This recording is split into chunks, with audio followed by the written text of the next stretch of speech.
So insurance. Give me some kinds of insurance. Okay, home insurance. Someone else said? Health insurance. Health. Car. Yeah. Are two really important ones. Dental is a stupid kind of insurance. Dental is stupid because, for instance, most dental insurance will pay a maximum of $2,000 a year. Insurance is intended to be there for the expensive things. It's as if you decided you were going to buy grocery insurance and you were going to pay, $500 a month of grocery insurance, and they would then pay for your groceries up to a certain amount maximum per year. That's not kind of what insurance is like. Insurance is more like a car insurance where if you get in an accident and you cause $200,000 worth of damage, they'll pay for it because you couldn't afford it. Health insurance is kind of the same way, right? It's not there to pay your $20 copays, or to pay your doctor's visits. It's to pay for your expensive cancer treatment or something. House insurance, same thing. Your house burns down, you can't easily pay for that. So it's really meant for paying for things that you cannot afford.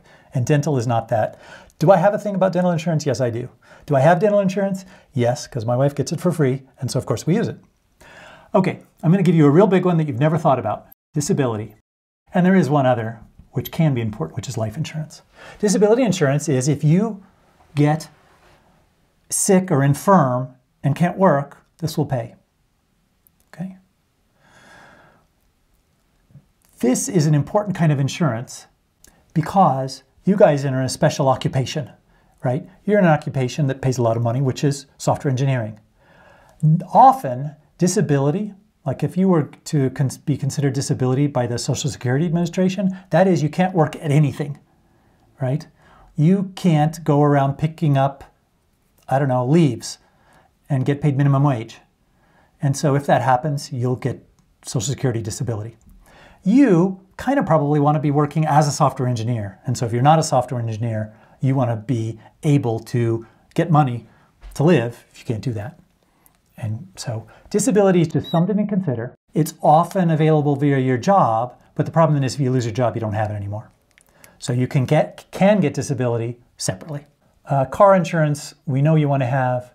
Health insurance, done by employers these days, not a lot to talk about particular there. Home/rental insurance, probably important. Life insurance, do you guys need life insurance? If you were, heaven forbid, to die, is there anyone who is relying on your income? No. In fact, you're probably an expense to someone, likely, right? So you don't need life insurance, okay? When you need life insurance is when there's someone that depends on you. So if you have dependents, if you have children, if you have a spouse who, if you've got a working spouse and a non-working spouse, for sure the working spouse needs life insurance to pay for the non-working spouse. It may be that anyway, when you have dependents, you need life insurance. Car insurance. When you buy car insurance, you can pay for liability coverage. The minimum in California is something around $10,000. 10/30. I think are the minimums. It's around there. Certainly that order of magnitude. That is, they will pay up to $10,000 to any one person for an accident and up to $30,000 total for the accident. So if you run into a a minivan of orthopedic surgeons, your car insurance will pay a total of $30,000. Now, let's say you run into this minivan of orthopedic surgeons and you harm every one of their hands. There's 10 orthopedic surgeons and none of them can do surgery anymore. How much do you think that might cost? I'm guessing millions of dollars per orthopedic surgeon, okay? That's an extreme example. You might say, not to worry, I own nothing. You are what's called judgment proof. Right? Someone wins a lawsuit against you, and then they try and go and collect, and you say, see, I have nothing. There's nothing in the bank account, there's no houses I can sell, there's no cars, there's nothing. Except you're not judgment proof because you have a fabulous income coming to you guys soon. And so they can easily just garnish that income. and you could find that you were paying for years and years and years and years, lots of your income to pay for this accident you had. So do I think this is enough liability for you to carry on your cars? Quick guess, yes or no? No. You should have something more like, I don't know, 300,000, 500,000 or something. So up to $300,000 per person you injure. But is that really enough?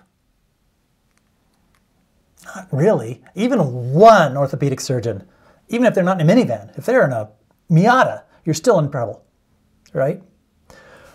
There's a new special kind of insurance called umbrella insurance. Umbrella is an umbrella over your homeowner's insurance and your car insurance. And it sits on top of these. So your auto and your home are underneath. And it provides additional coverage in $1 million increments. So you can buy it for $1 million, you can buy it for $2 million, and so on. It is an extremely cheap kind of insurance. So this might be, let's say, $500 per year for $1 million insurance. Actually, probably less. Okay. They do require you to have high coverages here. So they require you to have really high car coverages and home coverages, but then they'll cover beyond that. It's important to protect you. It's cheap. You'll probably never need it. It also protects you for other sorts of things. Like if you are on the board of directors for a nonprofit, right? And then the nonprofit and you get sued, your umbrella insurance will cover you. If you slander someone or libel them, it turns out your umbrella insurance will cover you. How much umbrella insurance should you have? Some people talk about what's your net worth, right? If you were worth $1 million, you should have $1 million of coverage. If you're worth $3 million, you should have $3 million coverage. Not really, right? If you have $1 million in coverage, you might get sued for $2 million. And so they'll get $1 million from here and another $1 million from you. What you want is enough coverage so that the insurance company puts up a vigorous defense. And $1 million gets into that range, right? At $1 million, they don't want to give up $1 million. And so they are going to hire attorneys and they're going to, if it goes to trial, do all this stuff. And so you'll be able to sort of piggyback on that in terms of any additional or excess liability. Does that concept make sense? Umbrella insurance is much less well known than it should be. And it's especially much less well known to people who get paid a lot. All right, any questions before I go on to tax-advantaged accounts, that is retirement savings? Yeah, it just covers if someone slips and falls in front of your house. So you moved to Pittsburgh and you get icy sidewalks and an orthopedic surgeon, slips and falls on your icy sidewalk that you did not clean up and sued you, the umbrella insurance will kick in after your homeowner's insurance does. Okay? Often it's the same company or a related company. You buy your umbrella insurance from the same place you buy your car and home. Other questions? Okay. Oh, I do have one question for you. So let's say you are down the road, married with kids. Which is more important to have? Disability insurance or life insurance? I imagine life. Because? Life insurance because? Oh, because you've got multiple people depending on you. Okay, you've got multiple people depending on you. I agree. So if you die, the life insurance pays out, right? And then your people are taken care of. If you don't have life insurance, then they've got to fend for themselves, right? Your spouse goes back to work, your spouse gets remarried, something like that.